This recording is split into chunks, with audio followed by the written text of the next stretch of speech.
विश्व हिंदू परिषद बजरंग दल यांनी आयोजित केलेल्या या दुर्ग प्रतिकृती बांधणीच्या स्पर्धेच्या कार्यक्रमामध्ये व्यासपीठावर उपस्थित माननीय नितीनजी महाजन, माननीय दत्तात्रय तोंडे, माननीय शुभम मुळो, सर्व कार्यकर्ते आणि माझ्या समोर बसलेले छोटे छोटे मावळे, त्यांचे पालक, या सर्वांचं मी मनापासून या ठिकाणी स्वागत करतो। खूप छान असा कार्यक्रम इथे चालू आहे। ही मुलं आज अगदी छान छान कपडे घालून आलेली आहेत, पण काही दिवसापूर्वी हात असे मातीने बरबटलेले असतील, चिखलाने सगळं अंग खराब झालं असेल, आई वडिलांची बोलणी पण खाल्ली असतील। आता आई वडील घेऊन आलेत मुलांना, पण त्यावेळेला ते रागवले पण असतील, कुठे चिखलाचे पाय घरात आणले म्हणून। पण खरं सांगू का, तुमच्या या सुंदर कपड्यांपेक्षा तुमचे चिखलानी भरलेले हात हे रूप जास्ती सुंदर होतं, कारण जेव्हा तुम्ही किल्ला करण्यासाठी हात चिखलामध्ये घालता तेव्हा तुम्ही छत्रपती शिवाजी महाराजांची पूजा मांडत असता, म्हणून ते चित्र जास्ती सुंदर आहे।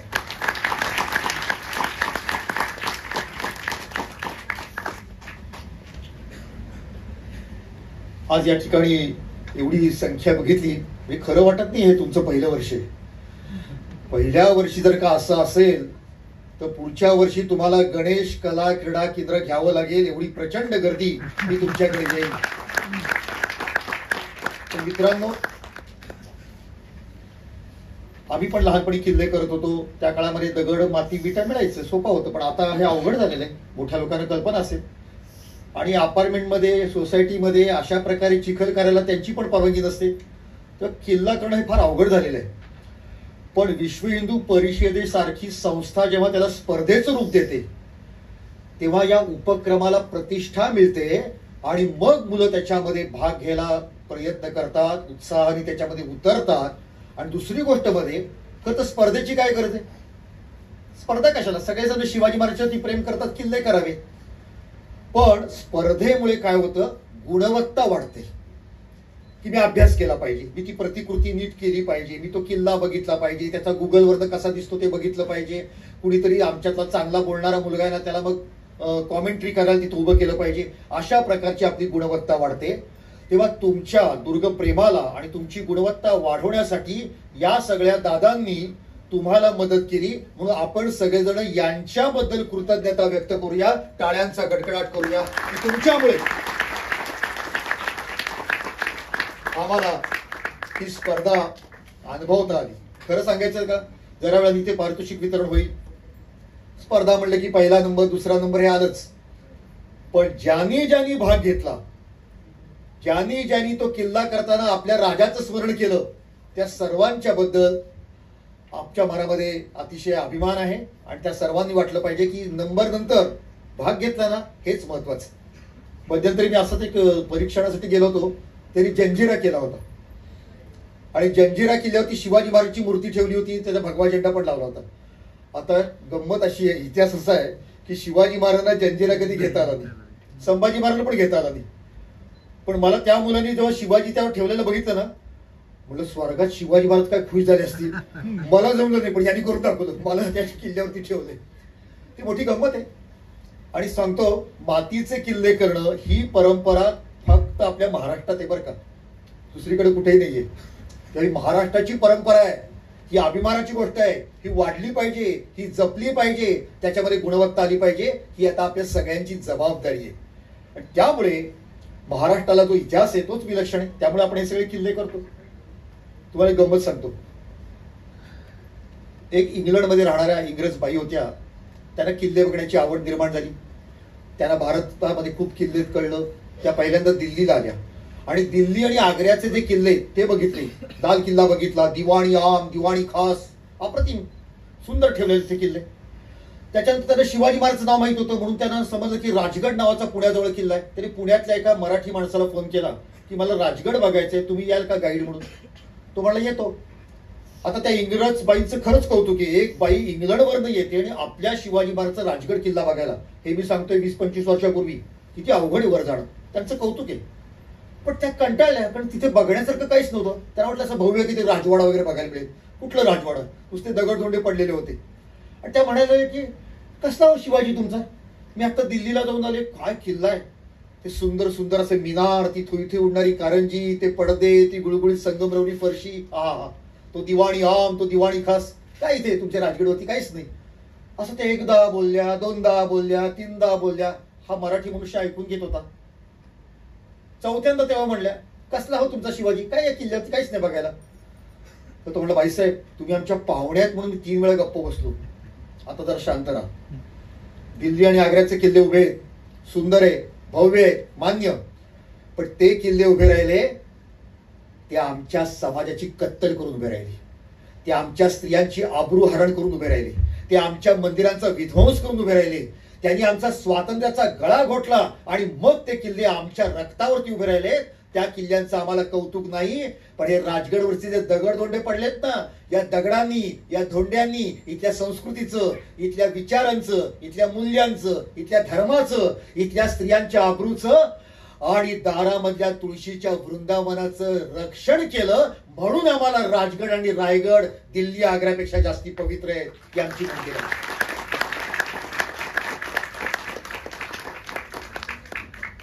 आणि बाईसाहेब पुढचं सांगू, जेव्हा तुमचं राज्य आलं ना, म्हणजे इंग्रजांचं, 1818ला एक इंग्रज अधिकारी नेमला होता. त्याला काम काय दिलं, तोफा घे, दारुगोळा घे आणि हे महाराष्ट्रातले किल्ले पाडून टाक. तो हेच करत होता. आपले अनेक किल्ले उद्ध्वस्त झालेत ना, ते इंग्रजांच्या दारुगोळ्यामुळे. बाईसाहेब तुमच्या इंग्रजांना दिल्ली आणि आग्र्याच्या किल्ल्याची भीती नाही वाटली, त्यांना महाराष्ट्राच्या किल्ल्याची भीती वाटत होती. कारण या किल्ल्यांकडे बघितलं तर या मुलांचं रक्त सळसळतं आणि हातावर शस्त्र घेऊन शत्रूवरती वार करण्याची हिंमत निर्माण होते. म्हणून आमचे किल्ले ही पर्यटन स्थानं नाही आहेत, ती आमची प्रेरणास्थान आहेत, ती आमची तीर्थस्थान आहेत, ती आमची भक्तिस्थान आहेत. ते आम्ही लक्षात, हा इतिहास आहे आम्हाला. आणि गंमत सांगतो, शिवाजी महाराजांच्या बद्दल आपल्या मनात आदर आहे, पण शिवाजी महाराज 300-350 वर्षापूर्वी, पण महाराष्ट्राची दुर्ग परंपरा ही 2000 वर्षापासून आहे बरं का. सातवाहन नावाचे राजे होते, शालिवाहन किंवा सातवाहन आपण ओळखतो, ते 2000 वर्षापूर्वी होते महाराष्ट्रामध्ये. तेव्हापासून इथे दुर्ग निर्मिती झालेली. हे मी का सांगतोय, महाराष्ट्रामध्ये साधारणपणे 450-500 किल्ले, लहान मोठे धरले तर. मग जगामध्ये सुद्धा किल्ले आहेत की, महाराष्ट्राच्या पेक्षा सुद्धा 1000, 2000, 3000 किल्ले एकेका देशात असं जगात पाहायला मिळतं. मग महाराष्ट्राचं वेगळेपण काय, इथे सातवाहन काळात किल्ले झाले, यादव असतील, चालुक्य असतील, शिलाहार असतील, वाकाटक असतील किंवा यादव असतील, त्याच्यानंतर देवगिरीचे यादव, या सगळ्यांनी इथे दुर्ग निर्मिती केली. शिवाजी महाराजांनी केली. पेशवे काळात किल्ले निर्माण झाले. परकीय आक्रमक आले, कधी मोगल आले, कधी तुर्क आले, कधी अरब आले, आदिलशाही, कुतुबशाही, इमादशाही, इंग्रज, फ्रेंच, पोर्तुगीज, डच, हे महाराष्ट्रामध्ये आल्यानंतर त्यांनी सुद्धा इथे दुर्ग निर्मिती केली. आणि म्हणून वेगवेगळ्या काळात आणि वेगवेगळ्या राज्यकर्त्यांनी या ठिकाणी किल्ले केले. आणि म्हणून महाराष्ट्रामध्ये किल्ल्यांची जेवढी विविधता आहे तेवढी जगामध्ये कुठं पाहायला मिळत नाही. महाराष्ट्र हा संपूर्ण जगामधलं किल्ल्यांचं म्युझियम आहे असं म्हटलं तर त्याच्यामध्ये चूक होणार नाही. ही आपल्या दृष्टीने अभिमानाची गोष्ट आहे. तर मित्रांनो, या सगळ्या दुर्ग निर्मितीचा हा इतिहास तो प्रचंड आहे. आपण सगळेजण ती करता, पण त्याच्याही पेक्षा महत्वाचं आहे तसं मगाशी अतिशय चांगला उल्लेख आपण केला की महाराष्ट्रामध्ये शिवाजी महाराज जे किल्ले निर्माण केले ना, त्याच्याबरोबर त्यांनी सामर्थ्य संपन्न माणसंही निर्माण केली. हे दोन्ही त्यांनी केलेले आहेत. म्हणजे कधी कधी असं म्हणावंसं वाटतं, महाराष्ट्रातले किल्ले म्हणजे जिगरबाज मावळे होते आणि महाराष्ट्रातले मावळे म्हणजे चालते बोलते बलवंत किल्ले होते. इथली सशस्त्र सह्याद्री आणि सशस्त्र संघटना या दोघांना एकत्र करून शिवाजी महाराजांनी स्वातंत्र्याचा संग्राम यशस्वी करून दाखवला. हे शिवाजी महाराजांचं वेगळेपण. मित्रांनो, औरंगजेब काय ताकदीचा मनुष्य होता हे समजावून घ्या. भारतावरती जवळजवळ 1500 वर्ष इस्लामची आक्रमण झालेली आहेत. या 1500 वर्षामध्ये अनेक क्रूर होते, दुष्ट होते, पण औरंगजेब महाभयंकर होता. या सगळ्या क्रूर बादशांचा बाप शोभावा इतका भयंकर मनुष्य होता, पहिली गोष्ट. दुसरी गोष्ट म्हणजे तो कटकारस्थान करण्यामध्ये अतिशय तरबेज होता. तिसरी गोष्ट म्हणजे त्याला प्रदीर्घ आयुष्य मिळालं, 90 वर्षाचं आयुष्य मिळालं. आणि त्याच्या ताब्यामध्ये जेवढी भूमी होती ना, तेवढी जगाच्या इतिहासात फारच कमी बादशांच्या हातात असेल. जरा नकाशा डोळ्याचा म्हणा ना, आजचा भारत, आजचा पाकिस्तान, आजचा अफगाणिस्तान, आजचा बांगलादेश, आणि नंतर त्यांनी आदिलशाही कुतुबशाही नष्ट केली, म्हणजे दक्षिण भारतापर्यंत तो आलाच होता. एवढी प्रचंड भूमी ज्याच्या ताब्यामध्ये आहे असा औरंगजेब. पण या औरंगजेबाचं राज्य मराठ्यांनी खिळखिळ करून टाकलं.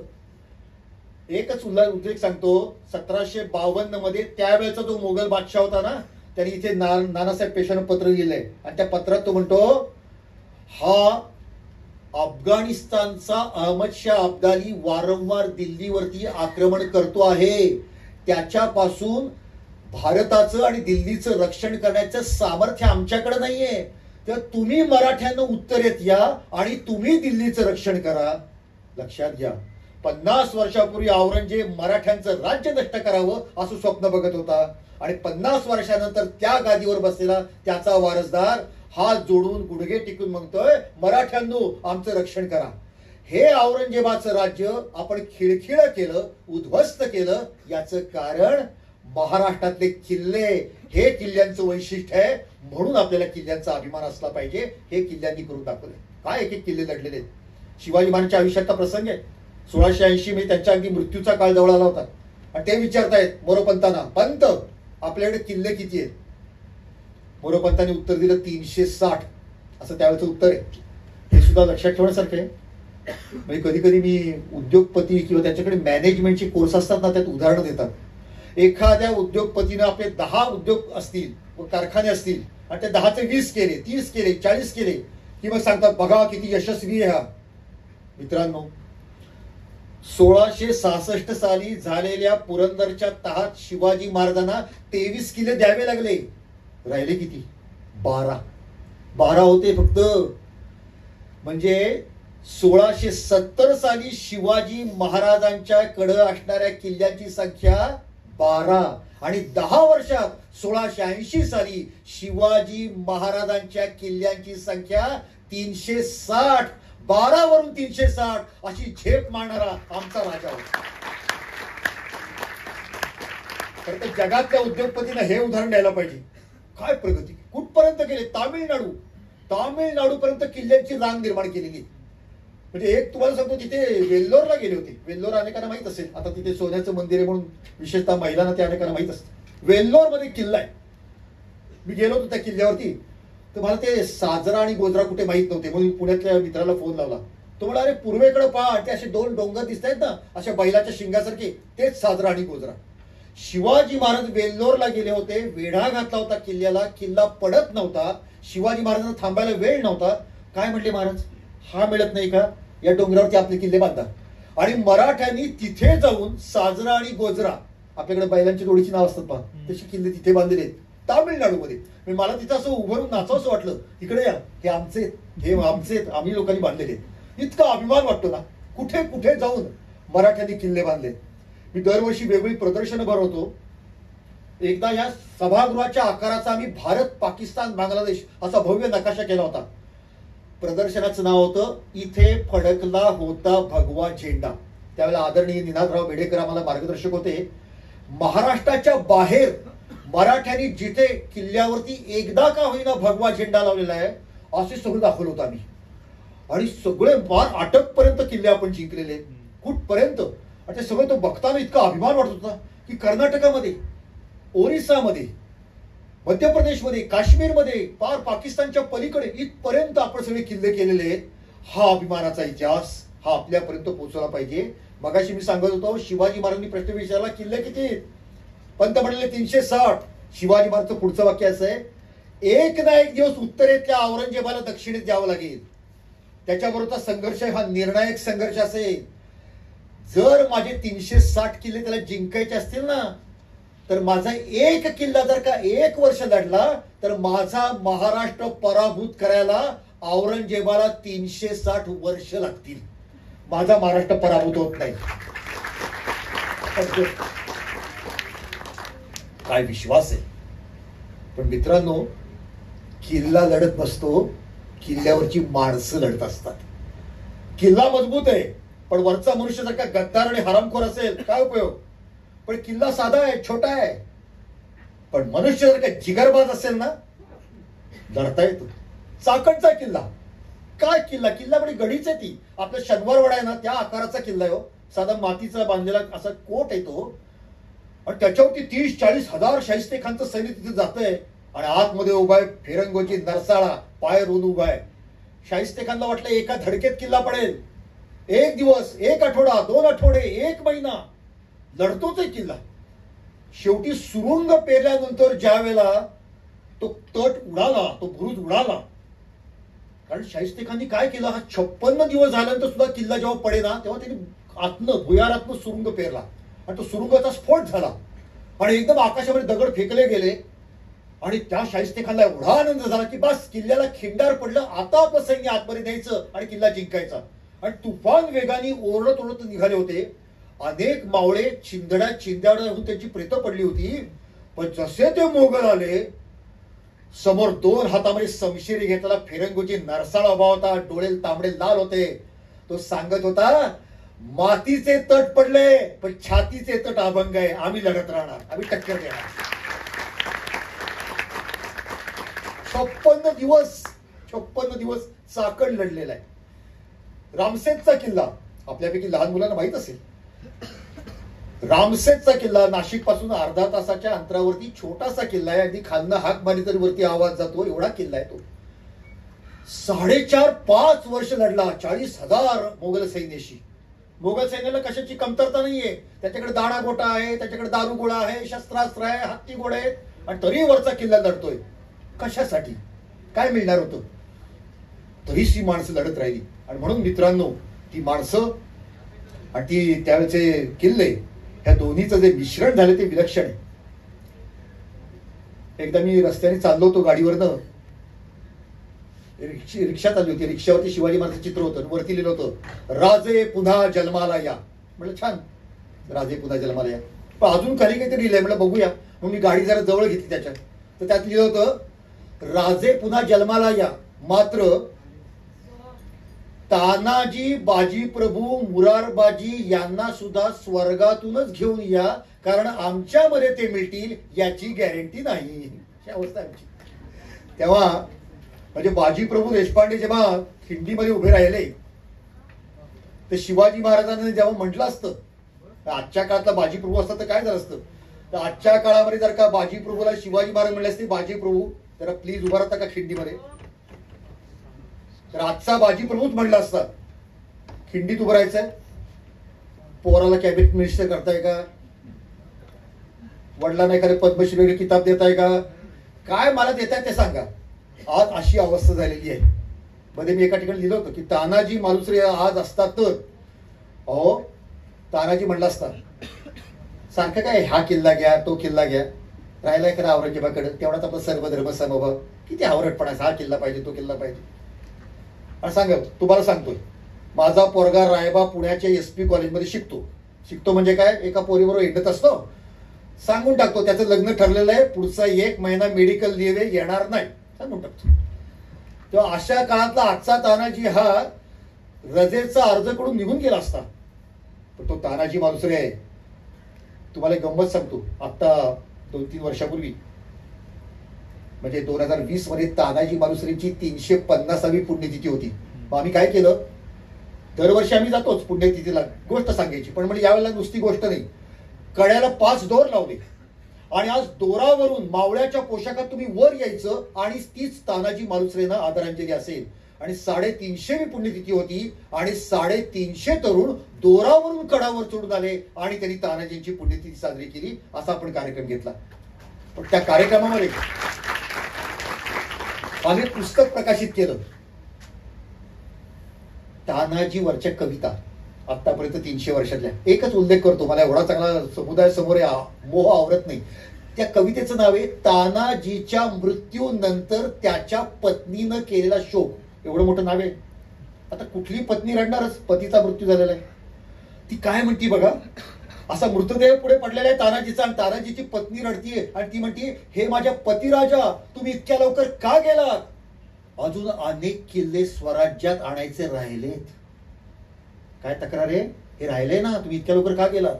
आणि तेवढ्यात ती म्हणते, हा आता मला कळलं असेल तुम्ही का गेलात, बहुतेक स्वर्गावर पारतंत्र्य आलं असेल आणि देवाला तुमची आवश्यकता वाटली असेल म्हणून तुम्हाला तिकडे नेलं. आणि शेवटी त्या कवी कल्पनेची शेवटचं कडव्यात असं वर्णन आहे, त्या बाईला अजून एका बाईचा रडण्याचा आवाज येतो. ती म्हणली कोण रडते? तर पलीकडे तानाजीची तलवार उभी असते. ती म्हणते का तुझा धनी गेला म्हणून माझाही धनी गेला म्हणून मी पण रडते. तर तानाजीची बायको डोळे पुसते आणि ती म्हणते अगं तू का रडते? उद्या जर का या महाराष्ट्रावरती आक्रमण झालं तर तू काळजी करू नको, मी तुला घेऊन रणांगणात लढायला जाईन, तुला या ठिकाणी रडण्याचं कारण नाहीये. अशा महाराष्ट्रातल्या महिला होत्या. आणि खरंच औरंगजेब ज्यावेळी इथे आला म्हणला होता मी गाडून टाकीन हिंदूंना, हे हिंदूंचं राज्य नष्ट करून टाकीन म्हणून तो निघाला होता. त्याला वाटलं तर 4-5 वर्षात होईल. 9 वर्ष संभाजी महाराजांनी टक्कर दिली, 11 वर्ष राजाराम महाराजांनी टक्कर दिली. शेवटी राजाराम महाराजांचा मृत्यू झाला. औरंगजेब आपल्या सरदारांना विचारतोय आता का महाराष्ट्र पराभूत होते? शिवाजी गेला, संभाजी गेला, राजाराम गेला. त्याची लोक म्हणली हुजूर या राजारामाची विधवा झालेली 24 वर्षाची बायको तारा राणी हिने बायकांचं सैन्य तयार केलंय आणि बायका मोगलांना ठोकून काढतायत पण महाराष्ट्र पराभूत होत नाहीये, ही यांची ताकद आहे. असं विलक्षण इतिहास आम्हाला गाडायला आला होता.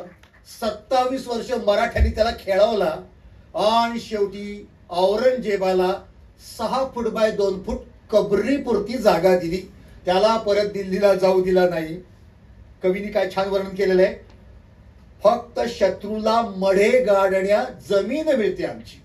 मढे म्हणजे डेड बॉडी. आमची जमीन तुम्हाला मिळेल तुमचा मृतदेह पुरण्यासाठी. इथं आम्ही तुम्हाला अल्लाला प्यारा करायला आम्ही तयार होतो. फक्त शत्रूला मढे गाडण्या जमीन मिळते आमची, वाघाच्या जबड्यात घालून हात मोजतो दात, अशी ही जात मराठी आमची. 5 चाळून पाने अमुच्या इतिहासाची, 5 चाळून पाने अमुच्या इतिहासाची. असा वैभव संपन्न इतिहास हा महाराष्ट्राला लाभलेला आहे. आणि त्या इतिहासाचं प्रतीक म्हणजे हे सगळे किल्ले आपण करतो.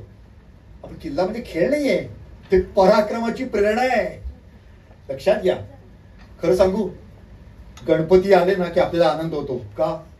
बाप्पा घरी येणार आहे. 10 दिवस आनंद आहे, उत्साह आहे, पावित्र्य आहे. जसं गणपती जवळ आले की आपल्याला आनंद होतो, बाप्पा घरी येणार आहे, तसं दिवाळी आली की आपल्याला आनंद होतो. कारण दारामधल्या किल्ल्याच्या रूपानं शिवाजी महाराज दिवाळीमध्ये आपल्या घरी येत असतात. ही आपल्या दृष्टीने अत्यंत आनंदाची गोष्ट असते. शिवाजी महाराज आणि बाकी सगळ्या देवांना हळद कुंकू व्हा. शिवाजी महाराजांना ना तुम्हाला दगडमाती विटांच्या साह्यानं किल्ला करूनच त्यांची पूजा करावी लागते. आता यांनी बरोबर सांगितलं की शिवाजी महाराज सुद्धा लहानपणी किल्ले करत होते. शिवभारत नावाचा ग्रंथ आहे, शिवाजी महाराजच्या समकालीन आहे, कवींद्र परमानंदांनी लिहिलेला आहे. त्याच्यामध्ये उल्लेख आहे हा शिवाजी, बाल शिवाजी शिवनेरीवरती असताना मातीचे ढिगारे आपल्या सवंगड्यांकडून करून घ्यायचा आणि म्हणायचा हे पहा माझे किल्ले. मित्रांनो, शिवाजी महाराज जगात प्रसिद्ध आहे, विश्ववंदनीय आहे.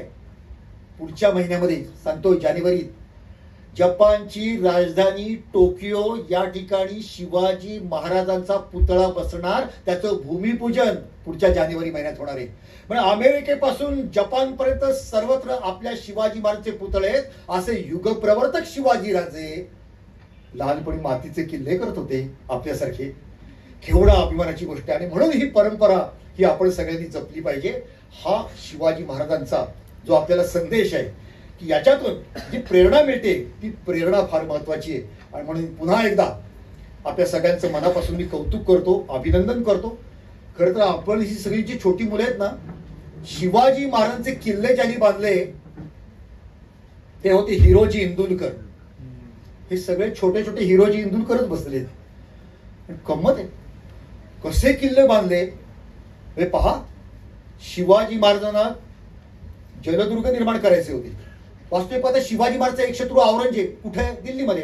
दुसरा शत्रू आदिलशाह कुठे आहे? विजापूरला आहे. म्हणजे जमिनीवरती आहेत ना. मग एखादा म्हणला असता महाराज समुद्राकडे एवढी काय घाई आहे, नंतर बघू हे सगळ्यांचा निपात झाल्यानंतर. नाही, समुद्र माझ्या ताब्यात असला पाहिजे. का?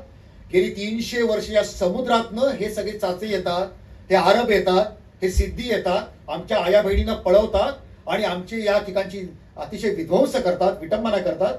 माझ्या प्रजेचं, माझ्या कोकणचं मला रक्षण करायचंय म्हणून समुद्रावरती माझी सत्ता पाहिजे. बघा एवढा व्याप असताना, औरंगजेब आणि विजापूर हे दोन शत्रू डोक्यावरती असताना सुद्धा हा राजा समुद्राकडे लक्ष देतो, जंजिरा किल्ला जिंकण्याचा प्रयत्न करतो. नाही जमलं, माझे किल्ले मी बांधणार. आणि त्यांच्या नशिबाने एक बेट सापडलं, कुर्ट, आणि त्याच्यावरती सिंधुदुर्ग किल्ला बांधला. आपल्या सगळ्यांना हे माहितीये शिवाजी महाराज सुरतेला गेले होते, सुरत लुटली, पैसा आणला. कशाला आणला? चला सोयराबाई जरा पुण्याच्या लक्ष्मी रोडला जाऊ, तुम्हाला आष्टेकर सराफांकडनं जरा दागिने करून घेतो. बायकोकडनं दागिने, बायकोसाठी दागिने नव्हते करायचे. अहो, बायकोचे दागिने ती जिवंत असेपर्यंत तिचं कौतुक.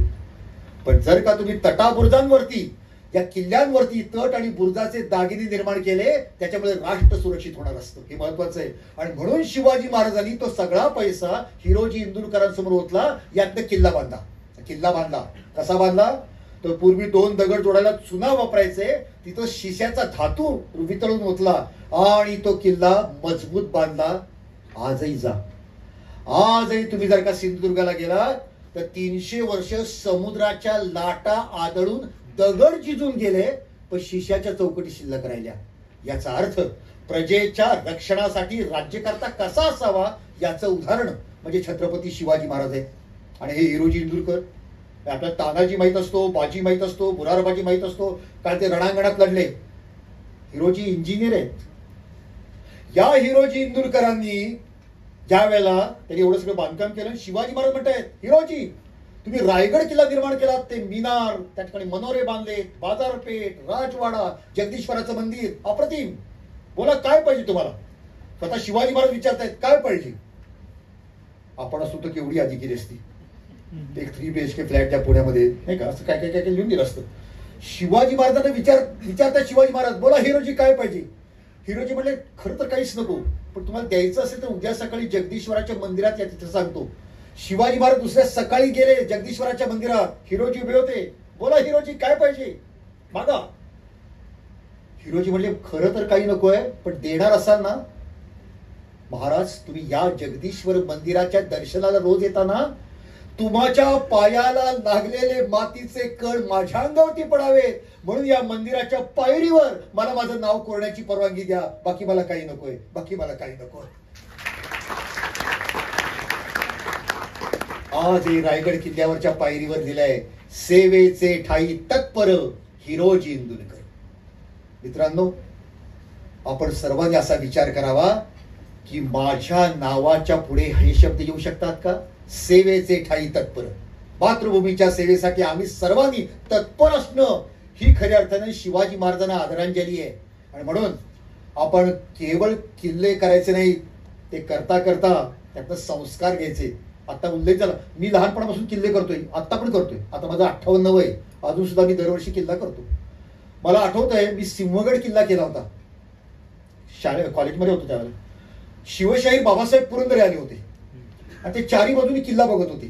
तर मी बाबासाहेब पुरंदरे म्हणून अशी तासाभराची कॉमेंट कशी पाठ करून उभा होतो, बडबड बडबड बडबड करत होतो. तर मग नंतर मी म्हणलं, बाबासाहेब कसं वाटलं? ते म्हणजे तुम्ही काय बोलताय ते मी बघत नव्हतो, पण सिंहगड किल्ल्याच्या पश्चिमेला डोणागिरीच्या कड्यावरती एक फार मोठा धोंडा आहे, असे 4 हत्ती मावावेत एवढ्या आकारचा धोंडा आहे. तो धोंडा तुमच्या प्रतिकृतीत तुम्ही दाखवलाय काय ते मी बघत होतो. दाखवलाय, शाबास तुमची.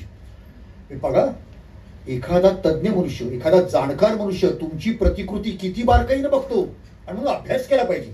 आत्ताच ठरवायचं पुढच्या वर्षी कुठला किल्ला करायचा आहे, वर्षभरात कधीतरी सहल काढायची.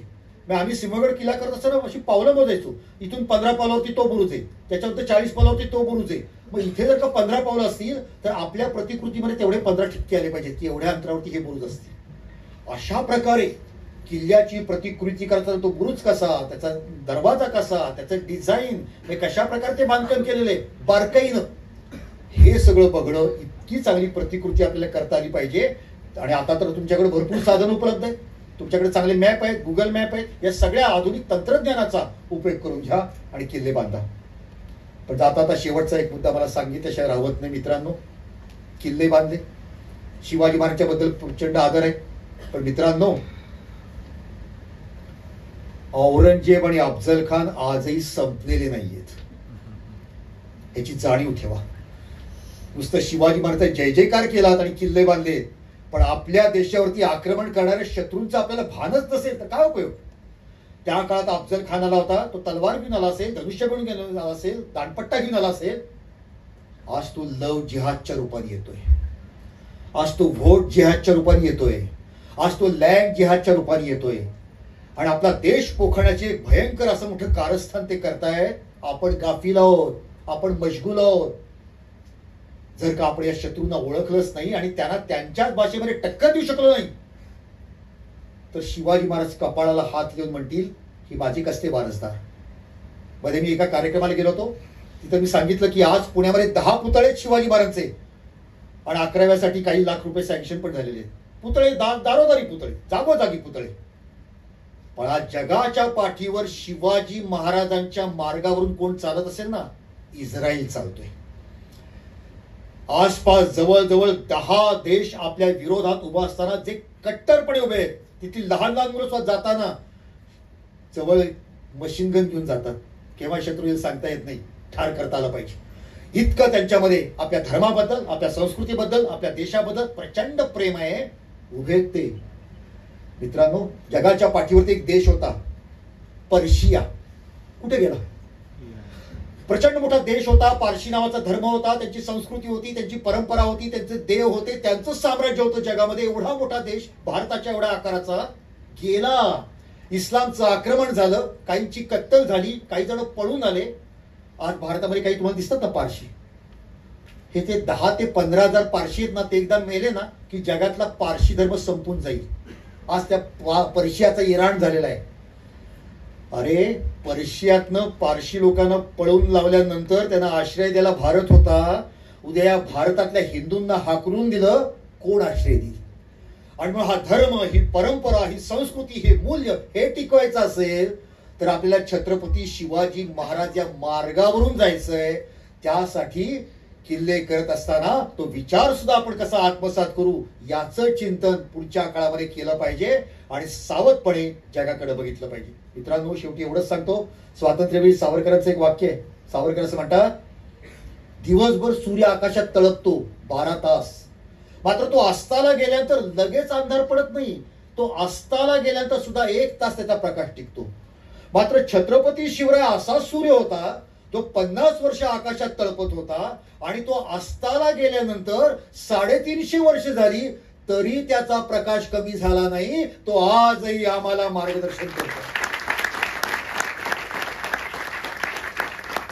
आता त्या प्रकाशात जर का आपण चाललो नाही तर आपल्या इतके कपाळ करंटे आपणच. काय शिकलो आपण शिवाजी महाराजांच्यापासून? जेम्स डग्लस नावाचा मनुष्य आला होता, इंग्रजांचं राज्य होतं, तोही इंग्रज होता. त्यांनी महाराष्ट्रातले किल्ले बघितले, त्याच्यात पुस्तक आहे बुक ऑफ बॉम्बे नावाचं. तो म्हणतो, त्याच्या किल्ल्यांचं वर्णन नाही मला सांगायचं, तो म्हणतो एवढा विशाल हिंदुस्थान आम्ही इंग्रजांनी सहज जिंकला कारण या देशातले मूर्ख लोक शिवाजी महाराजांना विसरले. आपण शिवाजी महाराजांना विसरलो म्हणून इंग्रजांच्या 150 वर्ष लाथा खाव्या लागल्या.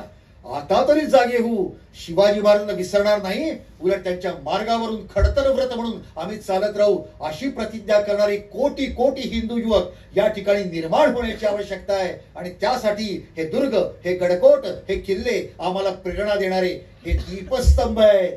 या भावनेने त्यांच्याकडे बघा. शेवटी एवढंच म्हणतो, देखो मुल्क मराठों का ये, यहाँ शिवाजी डोला था, मुगलों की ताकत को जिसने तलवारों पे तोला था, हर पर्वत को आग लगी थी, हर पत्थर को शोला था, बोली हर हर महादेव की, बच्चा बच्चा बोला था, शेर शिवाजी ने रखी थी लाज हमारे शान की, इस मिट्टी से तिलक करो, ये धरती है बलिदान की, ये धरती है बलिदान की, ये धरती है.